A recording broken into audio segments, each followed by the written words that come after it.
Hello, જય શ્રી કૃષ્ણ. કેમ છો બધા? આશા રાખું છું કે બધા મજામાં હશો. તો આજે આપણે બનાવીશું ગુજરાતની ટ્રેડિશનલ ફાડા લાપસી. તો ચાલો રેસીપી શરૂ કરીએ.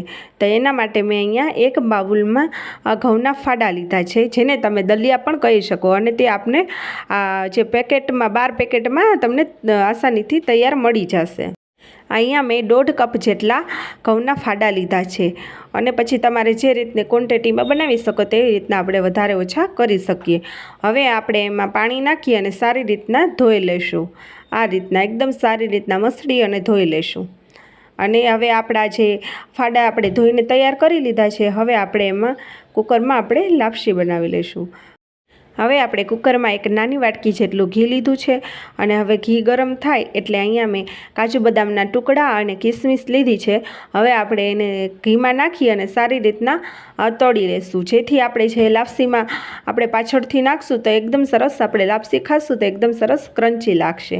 હવે આપણા કાજુ બદામ અને કિસમિસ તળાઈ ગયા છે, તો આપણે એને પ્લેટમાં બહાર કાઢી લઈશું. હવે આપણે ધોઈને જે ફાડા આપણે તૈયાર કર્યા હતા ઘઉંના, તે આપણે એમાં નાખી દઈશું ઘીમાં, અને સારી રીતના આપણે રોસ્ટ કરી લઈશું. અહીંયા મેં ખાલી 2 મિનિટ માટે ફાડાને ઘીમાં રોસ્ટ કર્યા છે. તમારે જો વધારે લાલ પડતા કરવા હોય તો તમે એને વધારે શેકી શકો. એકદમ ધીમો ગેસ રાખી અને એને તમે ફાડાને એકદમ સરસ ઘીમાં સાતળશો એટલે ધીમે ધીમે એનો રંગ બદલાઈ જશે ને એકદમ બ્રાઉન થઈ જશે.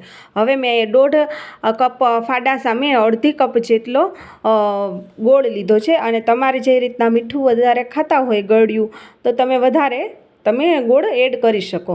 હવે આવી રીતના એકદમ સરસ ગોળ લાપસીમાં ઓગળી જાય એટલે આપણે એમાં પાણી નાખી દઈશું જરૂર મુજબ. અહીંયા મેં 1.5 ગ્લાસ જેટલું પાણી નાખ્યું છે, 1.5 કપ આપણે જે ફાડા લીધા છે એની સામે.